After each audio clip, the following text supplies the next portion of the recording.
ንስሐ የማይገቡ ሰዎች ዴስቲኒያቸው የተበላሸ። ስሙ፣ አዳም ንስሐ አልገባም።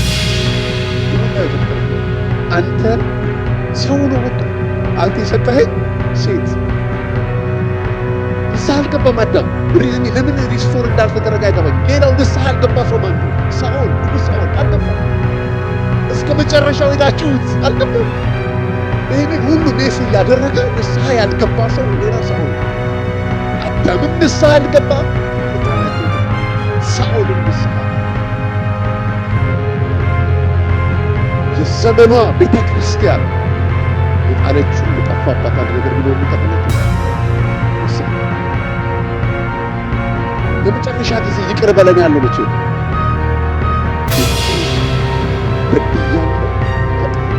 ይቅር በለን ያለው መቼ ነው? መጨረሻ እኔ እናንተን አልፈርድም ለብሎ ተቀመጡ። ንስሐ ስብከት የሚባል የለም።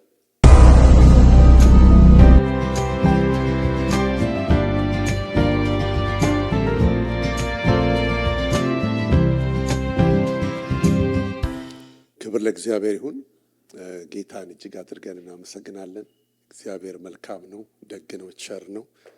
ሁላችን መጽሐፍ ቅዱሳችንን ሁለተኛ ሳሙኤል ካለ ወይንም ሁለተኛ ሳሙኤል ምዕራፍ 11 ላይ እናወጣለን።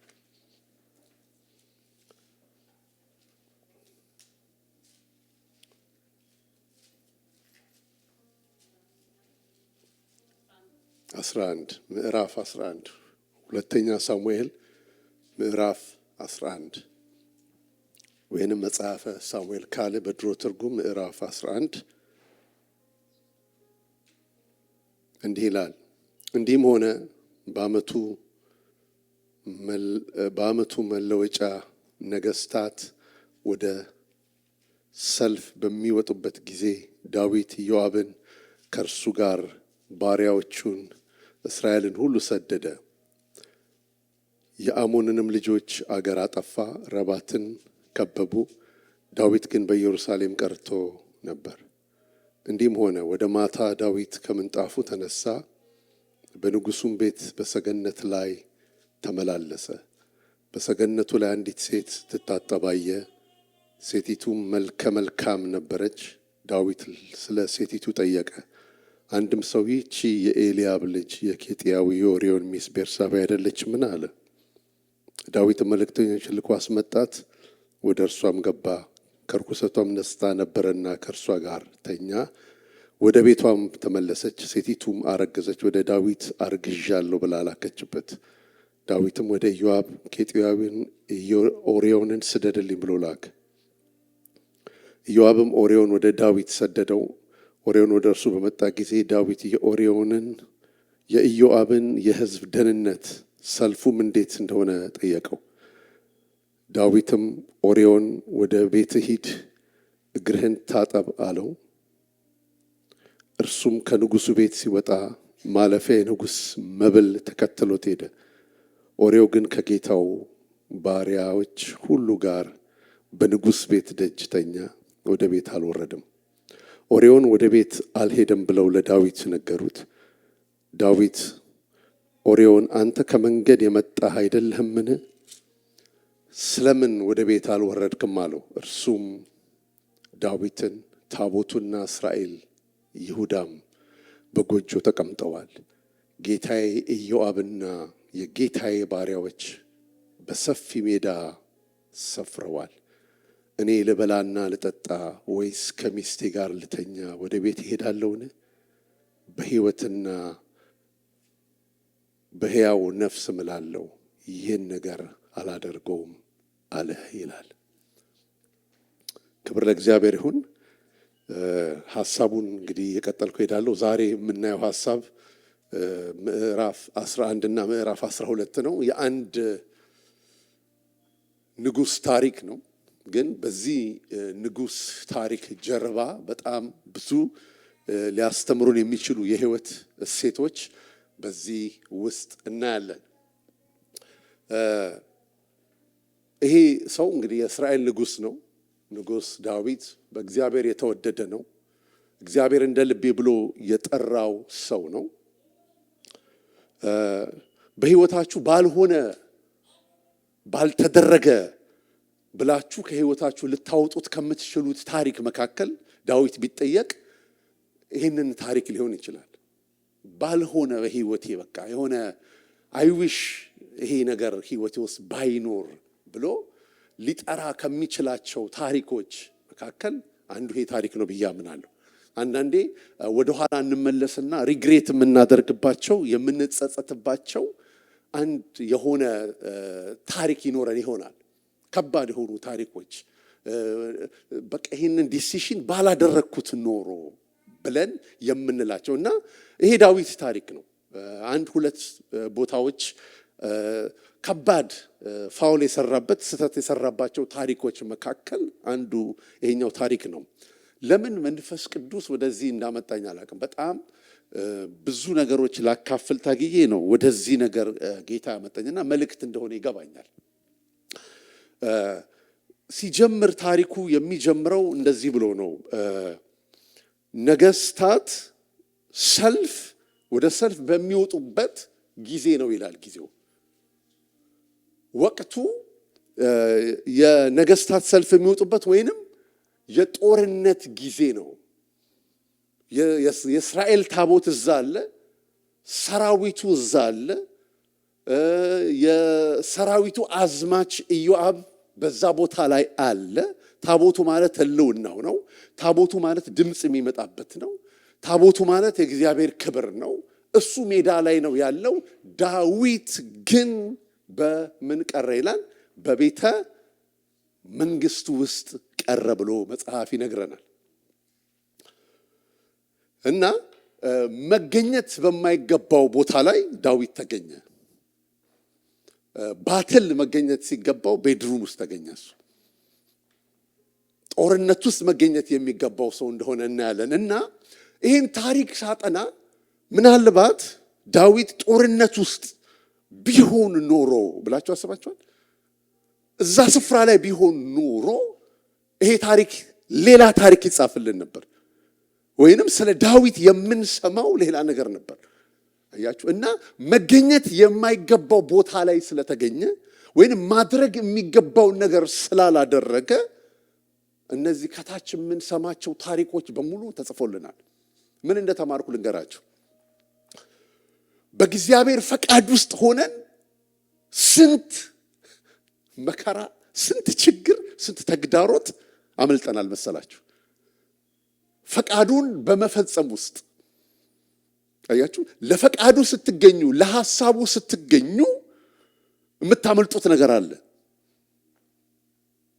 ይሄ ኢነርጂ፣ ይሄ ጦርነት፣ ይሄ ሰልፍ ዳዊት አያገኘውም ነበር። ጦርነት ውስጥ ቢገኝ ኖሮ፣ በእግዚአብሔር ፈቃድ ውስጥ ቢኖር ኖሮ፣ መገኘት በሚገባው ቦታ ላይ ሲገኝ ኖሮ። አንዳንዴ ቸርች በመምጣታችን ቁጭ ብለን ቃል ስናጠና ስናነብ የጌታን ፈቃድና ሐሳብ ለማድረግ ስንደክም ወገኖቼ ከስንት ተግዳሮት መሰላችሁ ያመለጥ ነው። እና የዳዊትን ታሪክ ስትመለከቱ መገኘት የማይገባው ቦታ ላይ እንደተገኘ እናያለን። መጽሐፍ ቅዱስ በአራት ነጥብ ያስቀመጠልን ነገር ወቅቱና ጊዜው ነገስታት ሰልፍ የሚወጡበት ጊዜ ነው። ነገስታት ሰልፍ በሚወጡበት ጊዜ ዳዊት ግን በቤተ መንግስት ውስጥ ተገኘ ይለናል። መገኘት የማይገባው ቦታ ተገኘ። አንዳንድ የህይወት ታሪካችን እድሜ ልክ ዋጋ የሚያስከፍሉን ነገሮች አንድ ቦታ ነው የሚጀምሩት። በጣም በትንሽ ስህተት ነው የሚጀምሩት። ታውቃላችሁ? በጣም ትንሽ የሆኑ ነገሮች ናቸው ላይፋችንን ፎሬቨር ቀይሮት የሚያልፉት። እና እዚህ ቦታ ላይ ስትመለከቱ ዳዊት በዛ በሰልፍ ውስጥ ቢገኝ ኖሮ ይሄ ሁሉ ታሪክ አይመጣም ነበር። ከዛ በኋላ በሰገነቱ ላይ ቆሞ መመላለስ ሲጀምር የኦሪዮን ሚስት ገላዋን እየታጠበች አያት ይላል። ሰገነት ስለሆነ በዛን ዘመን ቤተ መንግስቶች ትልቅ ሆነው ነው የሚሰሩት። የንጉስ ቤተ መንግስት በጣም ትልቅ ነው። ስለዚህ ከላይ ሆኖ ሁሉን ያያል። ሲያይ ሴትዮዋ ስትታጠባይ እቺ ደግሞ ማን ነች አለ? የኬጢያዊ የኦሪዮን ሚስት ነች። አምጡልኛል።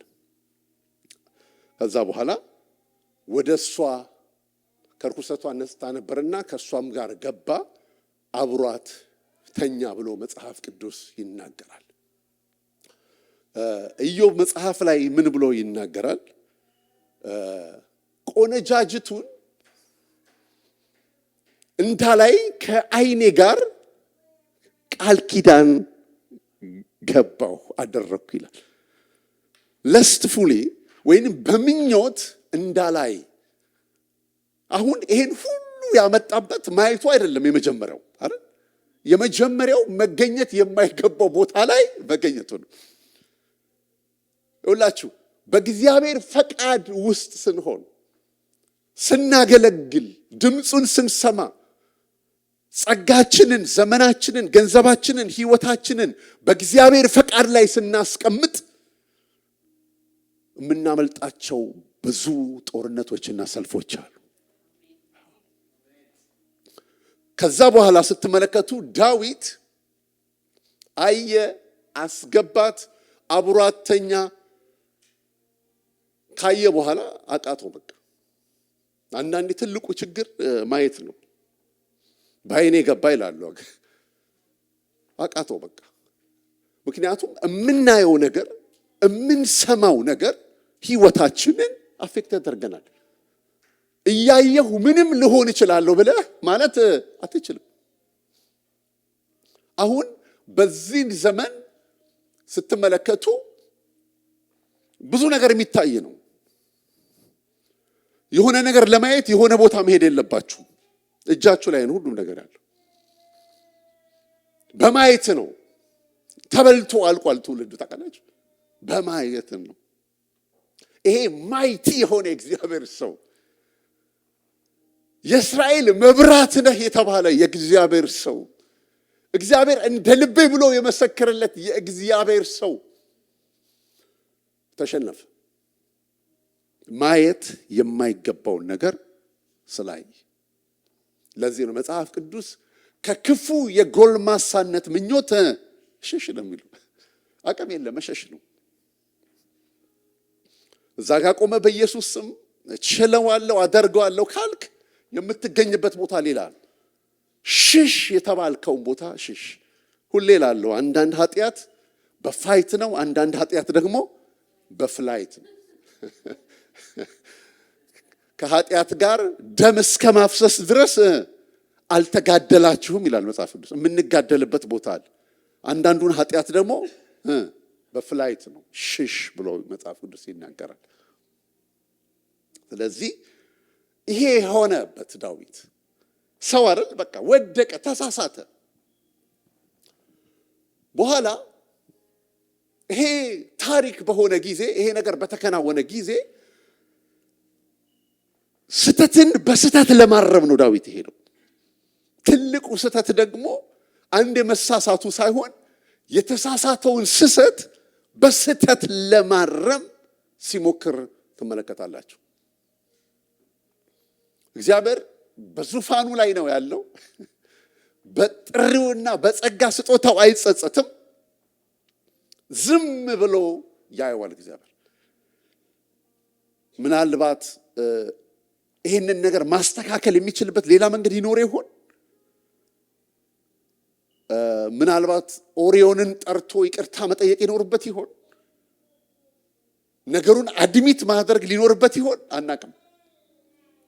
ግን ዳዊት ወደ ኢዮአብ መልእክተኞችን ልኮ ኬጢያዊውን ኦሪዮንን ላክልኝ ብሎ ወደ ቤተ መንግስት አስመጣው። እንዴት ነው ጦርነቱ አሉ። እስራኤል እየተዋጋ ነው ወይ አሉ። ሰላም ነው ወይ አሉ። በጣም ሰላም ነው አሉ። ከዛ በኋላ ምግብ አበላው፣ ጠጡ፣ ተጫወቱ። ከዛ በኋላ ወደ ቤቱ እግርህን ታጠብና ገብተህ ተኛ ብሎ ወደ ቤቱ ላከው ይላል።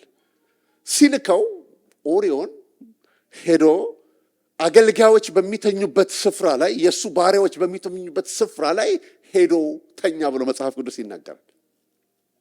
ከዛ በኋላ እንዴ እቤትህ ገብተህ ለምንድን ነው ያልተኛኸው?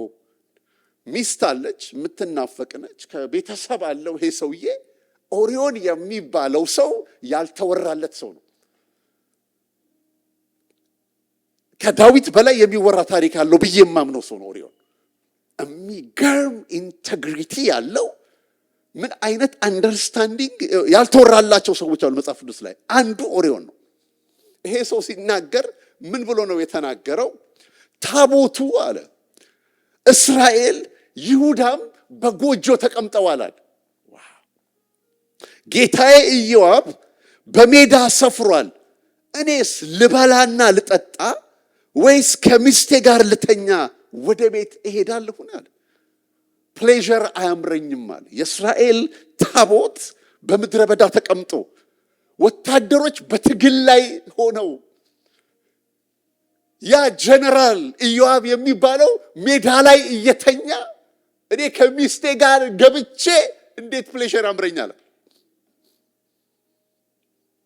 በህይወቴ እምልልሃለሁ አላደርገውም አለ። የሚገርም ሰው። ከዛ በኋላ ዳዊት ምን አደረገ? ያው የተጻፈው ለትምህርታችን ተጻፈ እንደሚል ጠራው ይላል። አሰከረው፣ አበላው። እንግዲህ ሰው ከጠጣ የሐሳብ ዓለሙ ዲሲሽኑ ይዘበራረቃል አይደል? ሰውየውም ጠጥቶ አይዘበራረቅም። ያው ነው። አጠጥቶ አሰክሮ ላከው ይላል። አሁንም ሄዶ ምንድነው ሆድ ያባውን ብቅል ያወጣዋል ይላል። ምን ማለት ነው? ሰካራም ሲሰክር ውስጡ ያለውን ነገር ነው የሚያወጣው። እና ሰውየው ምንም በቃ ስፍራውን አልለቀቀም፣ ከምህዋሩ አልወጣም። ሄዶ ምን አደረገ ይላል? ተኛ ብሎ ይናገራል። በኋላ ዳዊት አንዳንዴ ታውቃላችሁ ስም፣ ዝና፣ ክብር በጣም አደገኛ ነገር ነው። ምናልባት ዳዊት ስሜ ይጠፋል ብሎ ሊሆን ይችላል። የእስራኤል ንጉሥ ነው። ስሜ ይጠፋል ብሎ አስቦ ሊሆን ይችላል። ከምዋረድ በእግዚአብሔር ፊት ከምዋረድ በሰው ፊት ከምዋረድ በእግዚአብሔር ፊት ልዋረድም ብሎ ሊሆን ይችላል። አናቅ። ነገር ግን የጠላው አንድ ነገር ቢኖር ምንድነው? ውርደት ነው። መጽሐፍ ደግሞ ያው እንደሚነግረን የተሰወረ ነገር ይገለጣል። ቀን ነው የሚጠብቀው። ከዛ ምንድነው ያደረገው? የተረኩላችሁ ነው እንግዲህ ታሪኩን ሄዳችሁ እንዳነበብኩላችሁ በገዛ እጁ ደብዳቤ ጽፎ በአደባባይ ወይንም ሰልፉ ፊት ላይ አስቀምጠው ጦርነት ሲጋጋል ከፊት አድርጉትና ተመቶ ምን ይበል? ይሙት። የዋህ ነው ኦሪዮን። የሚሞትበትን ደብዳቤ በእጁ ይዞ ሄደ። ሰው አያይም፣ እግዚአብሔር ግን ጻድቅ ፈራጅ ቤት አለ በሰማይ፣ ሁሉን የሚያይ ሁሉን የሚመለከት።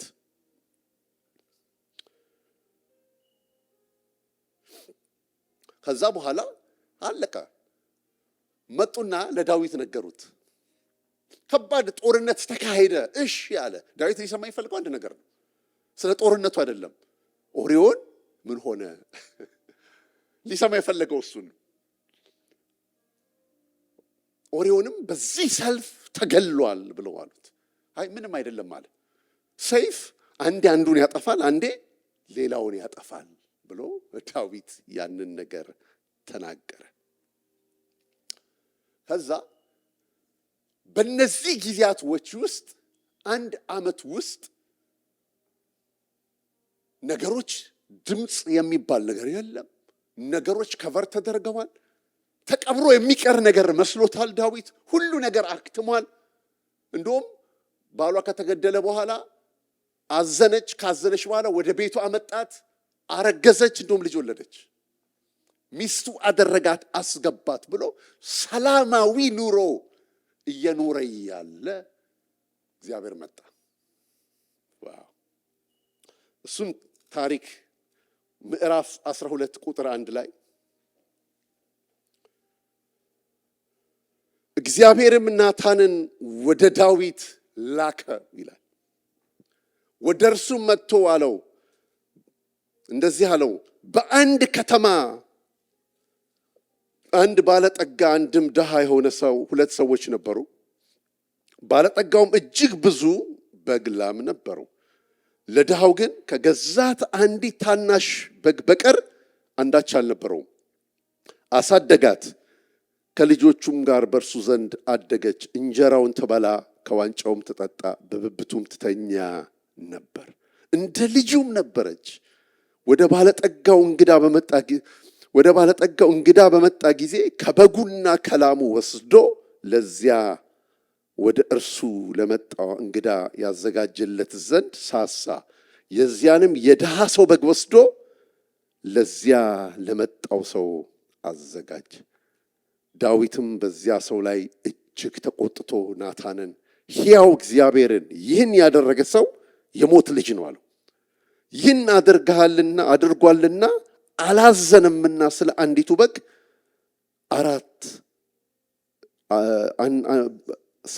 በግ አራት ይመልስ አለው። ናታንም ዳዊትን አለው፣ ያ ሰው አንተ ነህ። እስቲ ያ ሰው አንተ ነህ ብሎታል በሉት።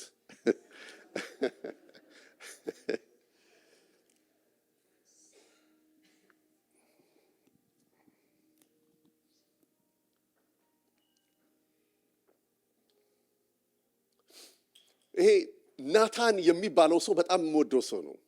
በጣም ናታን የተባላችሁ የተባረካችሁ ናችሁ። የሚገርም ሰው ነው። መጣና የገዛ ኃጢአቱን ራሱ እንዲናዘዝ አደረገው። ራሱ እንዲፈርድ አደረገው። ስሙ፣ እንዴት አይነት ፈራጆች ነን! ስለ ራሳችን ዳዊት እኮ አንተ ነህ ቢለው ቀድሞ ምንም አይልም። ሰው የራሱን አያይም። መጽሐፍ ሲናገር የጠቢብ አይኖች ወደ ራሱ ናቸው ይላል። ስንት ነገር ህይወታችን ውስጥ ተሸክመን ችግሩ ማን ነው? ሊሊሻ አበራሽ ነች ችግሯ፣ እኔ አይደለሁም። ይሄ እኮ እስራኤል ንጉሥ እኮ ነው። ሰው ራሱን አያይም። ስሙ፣ ትሁት የሆነ ሰው ቅድም ፓስተር ይናገረው የነበረው ቃል በጣም ይገርመኛል።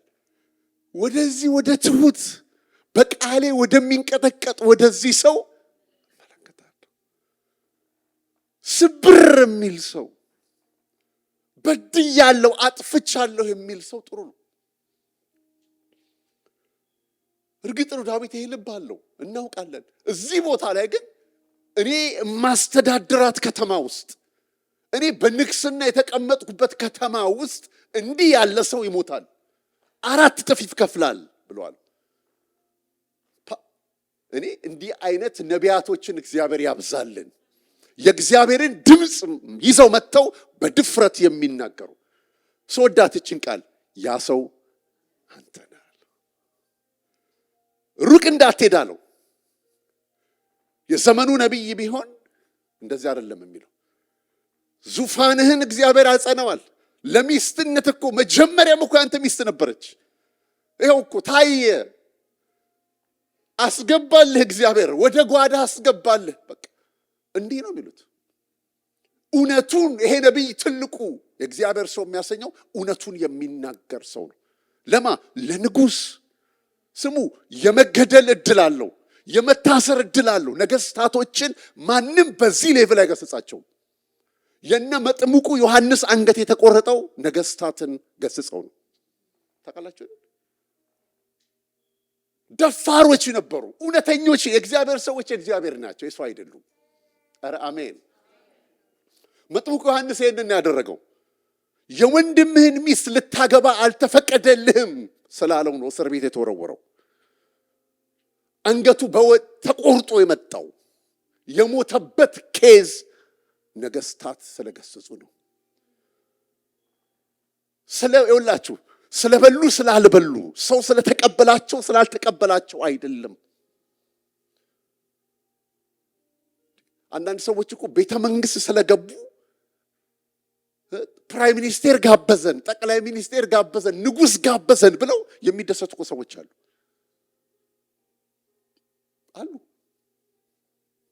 እሱ አይደለም ፖይንቱ።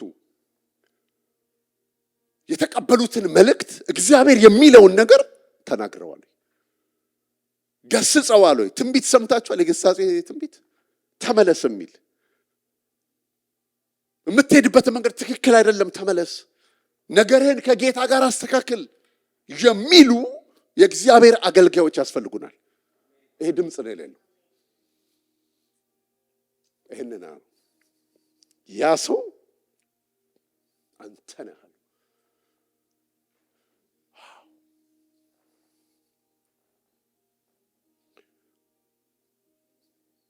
በጥበብ የተሞላ ሰው እንደሆነ እንመለከታለን። ስህተቱን ራሱ እንዲያይ እንዲፈርድ አደረገው። ከዛ በኋላ በጣም እኮ የሚገርም ሰው ነው። አንድ ነገር አለ። የት እንደነበረ ዳዊት አስታወሰው። እግዚአብሔር በዳዊት ሕይወት የሰራለትን ነገር አስታወሰው። ምን አለው?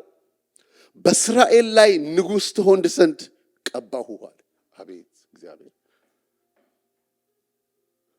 የሆነውን እኮ የሆነው ከጸጋው የተነሳ እኮ ነው። ምን አለን? ምንም እኮ የለንም። ያደረገን እሱን ነው።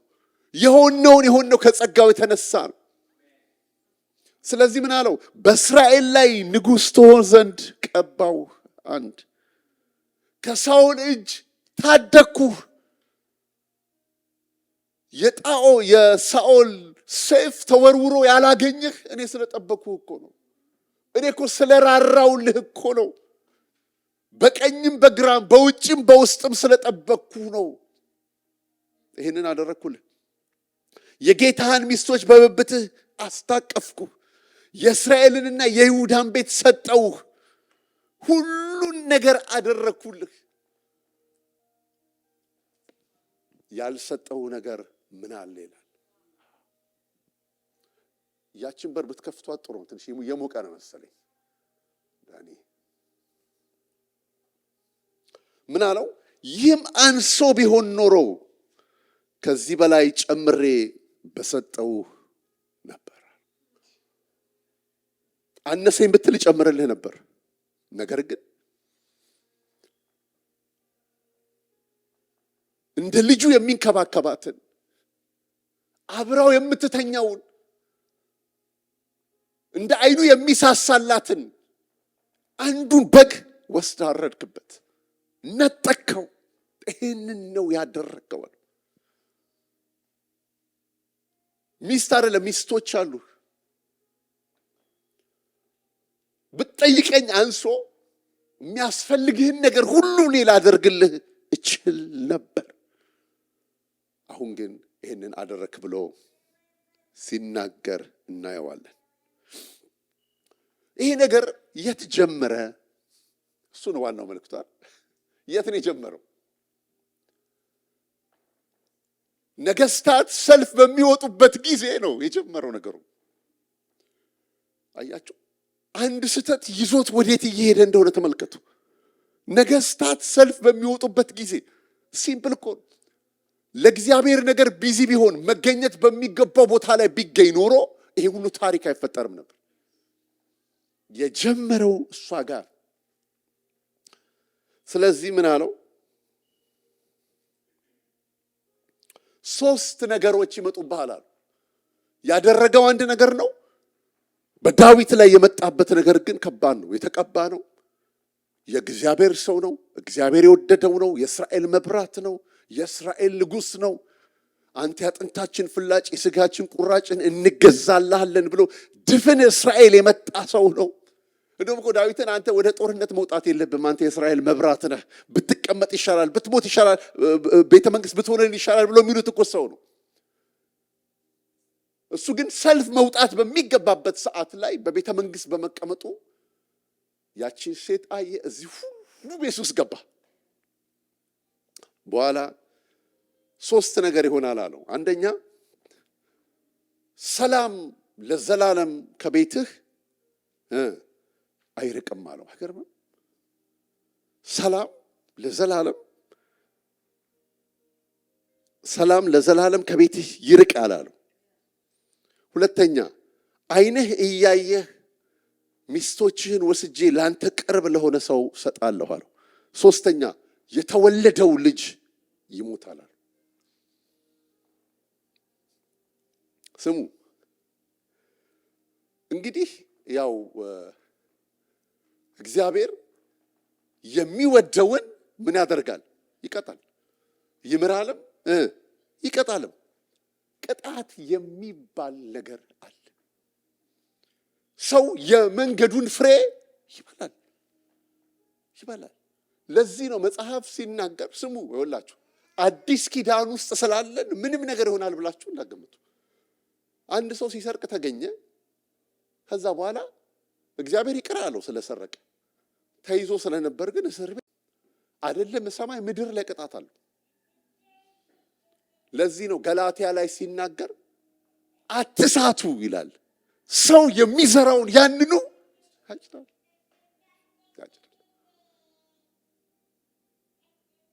ስለዚህ የምንዘራውን ነገር በህይወት ይላችሁ እግዚአብሔር መሐሪ ነው፣ እውነት ነው። እግዚአብሔር ይቅር ባይ ነው፣ እውነት ነው። አባት ነው፣ ይቀጣል፣ ትቀጣለህ። ስለዚህ በህይወታችን የምናደርጋቸውን ነገሮች መጠንቀቅ አለብን። ዘር ነው የምንዘራው። ያንኑ የምትለው ቃል ታስፈራኛለች። እኔ ሰው የሚዘራውን ያንኑ ያጭዳል ይላል እግዚአብሔር ቃል ነው የሚለው ወገኖች። በምህረት ዘመን እንግዲህ እኔ ታውቃላችሁ የጸጋ ሰባኪ ነኝ አይደል? ስለ ጸጋ እንደኔ የሚያወራ ሰው አለ የለም?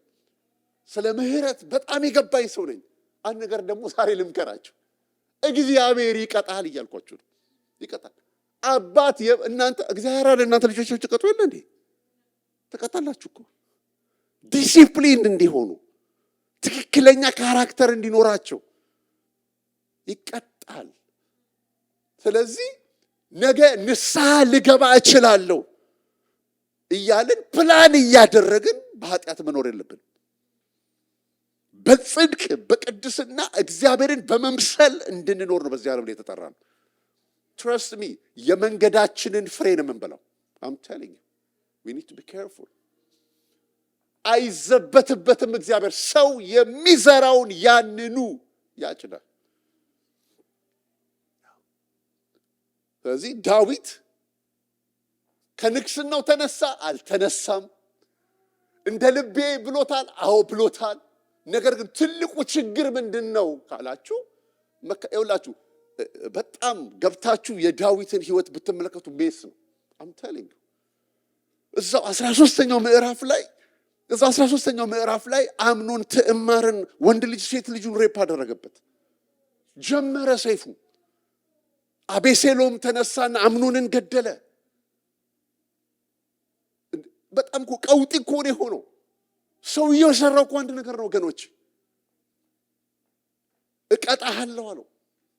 አንተ በአደባባይ ነው በጓዳ ነው የሰው ሚስት የደፈርከው፣ በአደባባይ ሚስት ይደፈራል አለ እግዚአብሔር። ስለዚህ እግዚአብሔርን መፍራት በእውነት እግዚአብሔር ይመልስልን።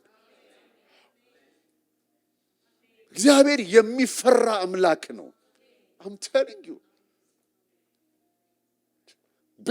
በኤሊ ዘመን አፍኒንና ፍንሐስ ከመገናኛው ድንኳን ከሚያገለግሉ ሴቶች ጋር ይተኙ ነበር ብሎ ነው መጽሐፍ ቅዱስ የሚናገረው። መቅደሱን አርክሰውት ነበር። የእግዚአብሔር ድምፅ የለም፣ ራእይ የለም።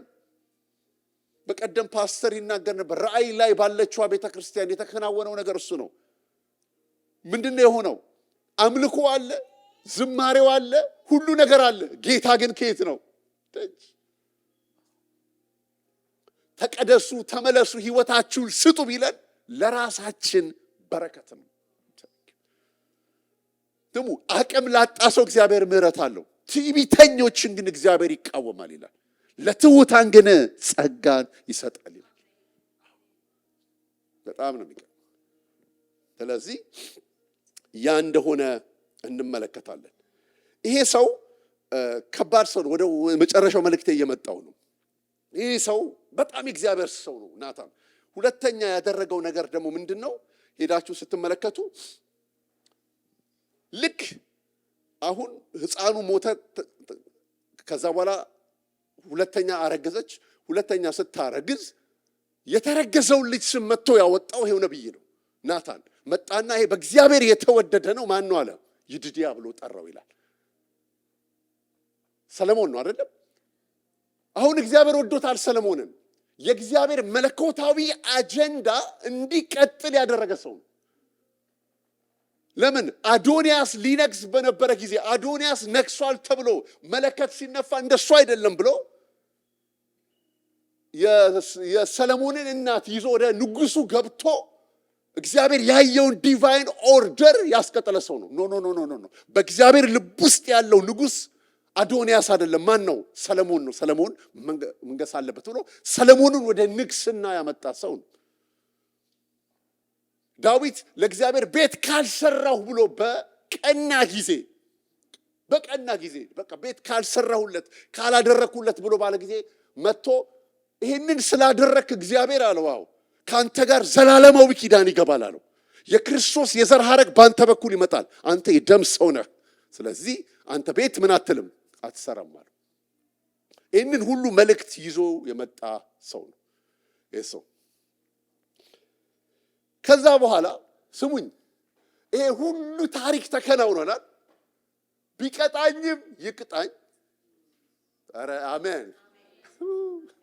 ዳዊት እኮ የሚገርም ሰው ነው።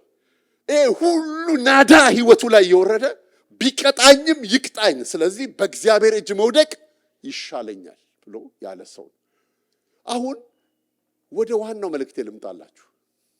ምንድን ነው? ይህንን ባለው ጊዜ ዳዊት አንድ ነገር አለ። አንተን ብቻ በደልኩ። እችን ቃል እንዴት እንደምወዳት። አንተን ብቻ ምን አልኩኝ? በደልኩኛል። ይኸውላችሁ ይሄ ጋድ ኮንሽስ ነው። ምን ማለት ነው?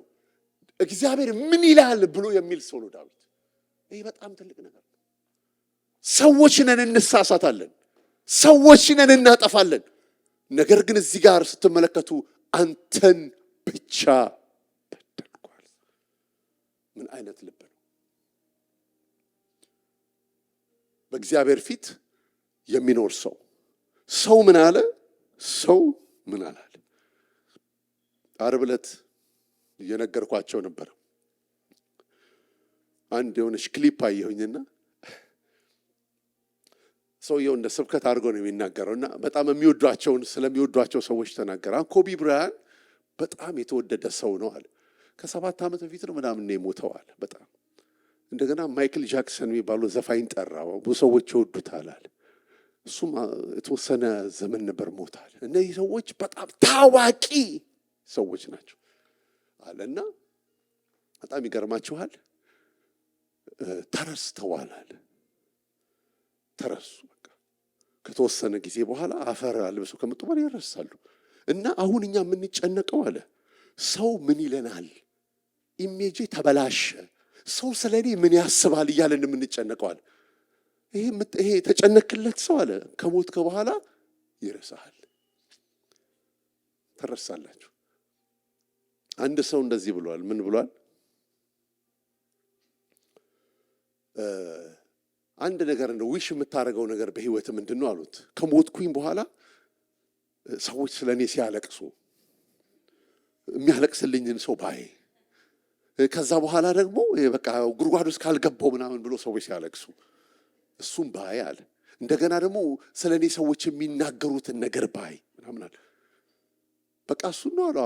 በቃ እንደዚህ ሁሉ ነገር አርገው አለ። ከዛ በኋላ ቀብረው ከሄዱ በኋላ ምግብ ይበላሉ፣ ይረሱሃል አሉ። ትረሳላችሁ፣ እንረሳለን።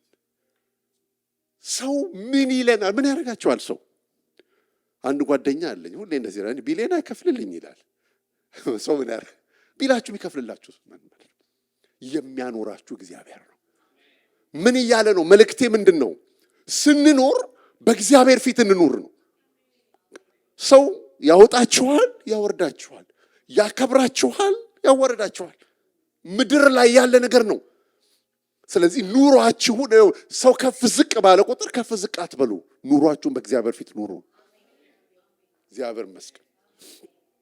ስለዚህ ዳዊት አንተን ብቻ በደልኩ አለ። መዝሙር 51 የተጻፈችው በዚህ ምክንያት ነው። መዝሙር 51 የተጻፈው በዚህ ምክንያት ነው። ሄዳችሁ ስትመለከቱ ዳዊት ወደ ቤርሳቤህ በገባ ጊዜ ያቀረበው የንስሐ ጸሎት አንተን ብቻ በደልኩ አለ። ምን አለ? ፊትህን ከኃጢአቴ መልስ፣ በደሌን ሁሉ ቁጥር 9 ላይ በደሌንም ሁሉ ደምስስልኝ። አምላኬ ሆይ ንጹሕ ልብን ፍጠርልኝ፣ የቀናውን መንፈስ በውስጤ አድስ፣ ከፊትህ አትጣለኝ፣ ቅዱስ መንፈስህን ከኔ አትውሰድብኝ። ስሙኝ፣ የዘመኗ ቤተ ክርስቲያን የጣለችው የጠፋባት አንድ ነገር ቢኖር ምን ታውቃላችሁ? ንስሐ። ለመጨረሻ ጊዜ ይቅር በለን ያለው መቼ ነው? ጌታ ሆይ በድያለሁ፣ አጥፍቻለሁ፣ ይቅር በለኝ ያለው መቼ ነው? ለመጨረሻ ጊዜ። እኔ እናንተ ላይ አልፈርድም፣ ማንም ላይ አልፈርድም። ለምን እንደሆነ ታውቃላችሁ? ንስሐ ስብከት የሚባል የለም፣ ሚዲያውም ላይም የለም። ግን የመጨረሻ ሰው ወደ እግዚአብሔር ሐሳብ የሚመለስበት ብቸኛው መንገድ ንስሐ ነው። ሰዎች ስለሆነን እንበድላለን። ስህተት ነው ብላችሁ አትለፉት። በደል ነው። በድያለሁ፣ አጥፍቻለሁ፣ ይቅር በለኝ የሚል ልብ ከሌለን ወደ እግዚአብሔር ሐሳብ አንገባም። ዳዊት ምን አለ? የቀደመውን መንፈስ እባክህ በውስጤ አድስ፣ አቤቱ ንጹሕ ልብን ፍጠርልኝ። አንተን ብቻ ነው የበደልኩት። ከወርቅ ዙፋኑ ላይ ወድቆ ንስሐ መግባት የሚችልበት መንፈሳዊ አቅም ነበረው። አምተልኝ የሚያስቀጥለን ንስሐ ነው። ንስሐ የማይገቡ ሰዎች ዴስቲኒያቸው የተበላሸ ነው። ስሙኝ፣ አዳም ንስሐ አልገባም። ግቡና ዘፍጥረት ላይ አንተ ሰው ነው በቃ አንተ የሰጠኸኝ ሴት ንስሐ አልገባም አዳም። ለምን ሪስቶር እንዳልተደረገ አይገባኝም። ሌላው ንስሐ ያልገባ ሰው ማን ነው? ሳኦል፣ ንጉሥ ሳኦል አልገባም። እስከ መጨረሻው ሄዳችሁት አልገባም። ይህንን ሁሉ ሜስ እያደረገ ንስሐ ያልገባ ሰው ሌላ ሳኦል። አዳምም ንስሐ አልገባም። ፍጻሜያቸውን ተመልከቱ። ሳኦልም ንስሐ አልገባም። ኢየሱስ የተናገራቸው ሁለት ሰዎች ትዝ አይላችሁ? ሁለት ሰዎች ሊጸልዩ መጡ ይላል። አንዱ ጽድቁን ያወራል። እግዚአብሔር ፊት መቶ ሰው ጽድቅ ያወራል እንዴ? እንደ ከሌ አይደለሁም ይላል። ክርስትናውን ከወንድሙና ከእህቱ ጋር ያገናኘዋል። እንደ ከሌ አይደለሁም፣ 3 ቀን እጾማለሁ፣ ጸልያለሁ። ይሄኛው ደግሞ መጣ። አይኖቹን እንኳን ወደ ሰማይ ለማንሳት ከብዶት ይላል። ስብር ያለ ነው። እግዚአብሔር ይስበረን። አምተንዩ ይሄ መንፈስ የምጣብን ወደዚህ ወደ ትሁት በቃሌ ወደሚንቀጠቀጥ ሰው እመለከታለሁ። እኔን በደለኛውን ሰው ማረኝ።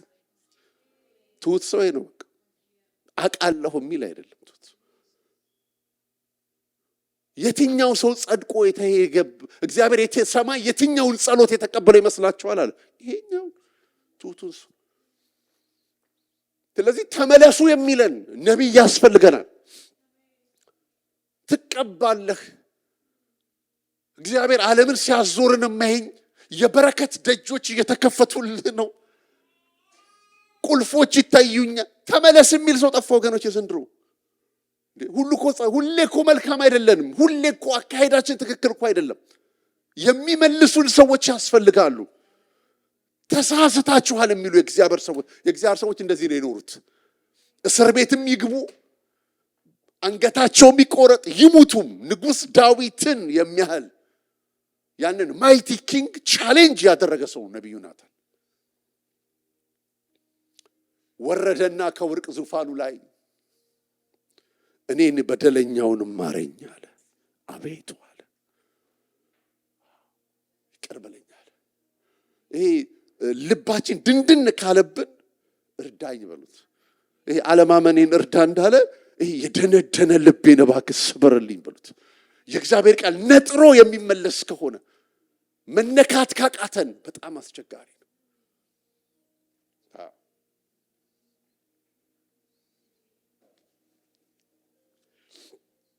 በመዝሙር 32:5 ላይ ምን ይላል? ኃጢአቴን ላንተ አስታወቅኩ በደሌንም አልሸፍንም ይላል። ዳዊት እኮ በጣም ነው የሚገርመው። ስሙ ኃጢአቴን ላንተ አስታወቅኩ በደሌንም አልሸፍንም፣ ለእግዚአብሔር መተላለፌን እነግራለሁ አልኩ፣ አንተም የልቤን ኃጢአት ተውከኝ ብሎ ይናገራል። ኃጢአቴን ላንተ አስታወቅኩ በደሌንም አልሸፈንኩም ይላል። ዝም ብለን ወጥተን እንዴት ዝም ብለን እንገባለን? ስሙ ሪቫይቫል ይምጣ ካልን በእግዚአብሔር ሐሳብ ውስጥ እንቀጥል ብለን ካልን የእግዚአብሔርን ሐሳብ በምድር ላይ ኖረን እንለፍ ብለን ካልን ልክ እንደ ዳዊት የምንመረመር ሰዎች እግዚአብሔር ያድርገን። ምን አለ መሰላችሁ? ዳዊት መጣና መርምረኝ አለ። ሰርች ሚ ሎርድ፣ በደልን በእኔ ዘንድ ብታይ እንዲህ የሚል ሰው አለ? ዝም ብለን ነው መተን ይወላችሁ እንትን እኮ ነው የትም ከረመን መተን መድረክ ላይ ልንወጣ እንችላለን። ይሄ የከበረ እኮ ነው። እግዚአብሔር የሚገለገለው አምላክ እኮ ትልቅ አምላክ እኮ ነው። እንደፈለግን እየኖረን መተን መዘመር መተን ማሸብሸብ እንዴት ይሆናል? ስብር ማለት አለብን። ህይወታችንን መመርመር አለብን። ለራሴንም ነው የምሰብከው። ስለዚህ መጥቶ ዳዊት መርምረኝ ይላል። በእኔ ዘንድ በደልን እንኳን ብታይ። ይኸው የንስሐውን ዴብዝ ልንገራችሁ። ስለ ንስሐ ሲናገር ከድፍረት ኃጢአት ባሪያህን ጠብቀው ይላል። እሱ ብቻ አይደለም፣ ራሱ ያልገባው ኃጢአት እንኳን ካለ ከተሰወረ ኃጢአት ደግሞ ባሪያህን አድነው ይላል። በዚህ ልክ ነበረ ዳዊት ስለ ንስሐ የተናገረው። ሰባቱ አብያተ ክርስቲያናት ላይ በአዲስ ኪዳን ጌታ ኢየሱስ ክርስቶስ መጥቶ ተደጋግሞ የምትነገር አንድ ቃል ምን እንደሆነ ታውቃላችሁ? ንስሐ ገባ። ንስሐ ባትገባ መቅረዙን ካንተ መጥቼ እወስዳለሁ። ኤልዛቤልን ችላ ብለሃታል፣ በአልጋ ላይ እጥላታለሁ ከነርኩሰቷ። የጠራችሁ ቅዱስ ነውና በኑሯችሁ ሁሉ ቅዱሳን ሆኑ። እግዚአብሔር ትልቅ አምላክ ነው፣ የሚፈራ አምላክ ነው ወገኖች። ይሄ ጥቂት ዘመን ነው ያለን። በዚች ጥቂት ዘመን የእሱን ፈቃድና ሐሳብ አገልግለን እንለፍ። ለደካሞች አቅም ላጡ ሰዎች እግዚአብሔር ልብ አለው። ይኸውላችሁ ምንም ነገር ሰርተን በምንም ነገር ውስጥ እየኖርን ይሄ የመወቀስ የመከሰስ ስሜት ከኛ ከጠፋ ዴንጀር ዞን ውስጥ ነው ያለነው። አደገኛው ስፍራ የትኛው እንደሆነ ልንገራችሁ። አጥፍተን ምንም ካልመሰለን ኖርማል ከሆነብን ተላልፈን ተሰተናል ማለት ነው። መጽሐፍ ሲናገር ምን ብሎ ይናገራል? የአንዳንዶች ኃጢአት የተገለጠ ነው ይላል፣ የአንዳንዶች ኃጢአት ግን ይከተላቸዋል ይላል። ይከተላቸዋል ማለት ለጀጅመንት ተሰጥተዋል ማለት ነው። ኃጢአት ሲገለጥ እኮ ምህረት ነው። እግዚአብሔር ዳዊትን ዝም ቢለውስ ኖሮ የሌላ ሰው ሚስት ይደፍር ነበር፣ ይቀጥል ነበር። ስለራራለት እኮ ነው። አሁን እኮ የሚናገረን እኮ ምህረት እኮ ነው። ነቢዩ የተላከለት ትልቁ ምክንያት ምንድን ነው? ራራልሃለሁ፣ እንድትጠፋ አልፈልግም፣ ያንተ ነገር መቀጠል አለበት፣ ተመለስ እኮ ነው። እቀጣሃለሁ አሉ። ለምንድን ምቀጣህ? ልጄ ስለሆንክ። ዳዊት ተቀጥቷል። ካጠፋን እርግጠኛው እነግራችኋለሁ እንቀጣለን። ግን የሚመለስ ልብ ይኑረን። አንልመደው፣ ቃሉን አንልመድ፣ አገልጋይ አንልመድ። I'm telling you አንልመድ። እንትን አንድ ሰው አሁን አረብ ሀገር ሄዶ ነበርና በጣም በብዙ ቻሌንጅ ውስጥ ነው የሚያልፉት እዛ ያሉ ክርስቲያኖችና ዙሙን ስከፍተው አለ የሚገርም ነገር ነው ያለ ይርኔና እንትና ምዕራብ ሄደው ነበር እዛ ከተማና እዛ ያሉ ሀገር በዙም ሲያገለግላቸው ቀድሞ ገብተው ማስታወሻ ይዘው ወንበራቸው ላይ ተንበርክከው የጸለዩ ነው የሚጠብቁት። ጌታ ሆይ ምን በለን ተናገረን። ቃል ሲሰሙ እንደዚህ ነው የሚሰሙት። በቃ እግዚአብሔር እየተናገረ ነው ብለው ሊናገረን ነው ተናገረን እያሉ ተንበርክከው። ምንም እኛ እኮ እንደሱ አይደለም። ከፍተነው ቤድሩም ውስጥ ተነው ኪችን ነው አይደል? እኔ ግን ወደዚህ ወደ ትሁቱ በቃሌ ወደሚንቀጠቀጥ መንፈሱ ወደ ተሰበረ ወደዚህ አይነት ሰው እመለከታለሁ ይላል። አንልመደው የጌታን ነገር። እውነቴን እምላችሁ አጭር ዘመን ነው ያለን። ባለን ዘመን በእናንተ ዘመን የእግዚአብሔር ነገር ከፍ ይበል። ሌላ ቦታ የፈለገ ሊሆን ይችላል። በቤታችሁ ኢያሱ እኮ እንደዚህ ነው ያለው። ዓለም የፈለገውን መሆን ይችላል አለ። እኔና ቤቴ ግን እግዚአብሔርን እናመልካለን አለ። እኔ ቤት ውስጥ እግዚአብሔር ይመለካል። እኔ ቤት ውስጥ የእግዚአብሔር ነገር የከበረ ነው። እኔ ቤት ውስጥ መንፈሳዊ ነገር የከበረ ነው አለ። አይቀልም። እኔ ቤት ውስጥ አትቀልም አለ።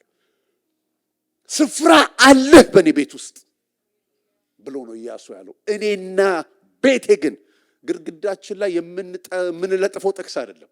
የህይወት ስርዓታችን ነው ሊሆን የሚገባው። እውነቴን ነው የምላችሁ። ምድሪቷ ላይ ያለው ነገር ቤተክርስቲያን የገባችበት ነገር በጣም ከባድ ነው። መንፈሴ ላይ ስትሮንግሊ የኔ ጌታ እየተናገረኝ ነው። የምቆምባቸው መድረኮች ላይ ይሄንን ነው ዲክሌር የማደርገው። ንስሐ መግባት አለብን፣ መመለስ አለብን። አምተሪኪው አሁን እየኖርነው ያለው ኑሮ ለጌታ የሚመጠን አይደለም። ንስሐ መግባት ያለብን ለዚህ እኮ ነው። ለጌታ እንደሚገባ ትኖሩ ዘንድ ነው ያሉት እኮ ነው ጳውሎስ። አሁን ዝም ብላችሁ ራሳችሁን ይዩ። ቅድም ፓስተርም እዚህ ጋር ይናገረው ነበር። አሁን የምኖረው ኑሮ ለጌታ የሚመጥን ነው ወይ? አካሄዴ አንተን የሚያስደስት ነው ወይ? የህይወት ስርዓቴ አንተን የሚያስደስት ነው ወይ ልንል ይገባል ወገኖች። ሰማይ ስትሄዱ ደስ ይላል። የማትጸጸቱበት ምርጫ የእግዚአብሔር ልጅ ኢየሱስ ይላል እስጢፋኖስን ቆሞ ሲቀበለው አይደል? እንደሱ እኮ ነው። በቃ እሱም ፒክቸር እንዴት እንደምወደው የሰው ልጅ በአባቱ ቀኝ ቆሞ አየዋለሁ አለ። ሰማይ ስንገባ እንዴት ይቀበለን ይሆን ወገኖች? ለየትኛው እድሜያችን ከዚህ በኋላ ባለው በቀረን ዘመናችን ተጠቅልለን እግሩ ስር እንገባ። ዘመናችንን ለሱ እንስጠው።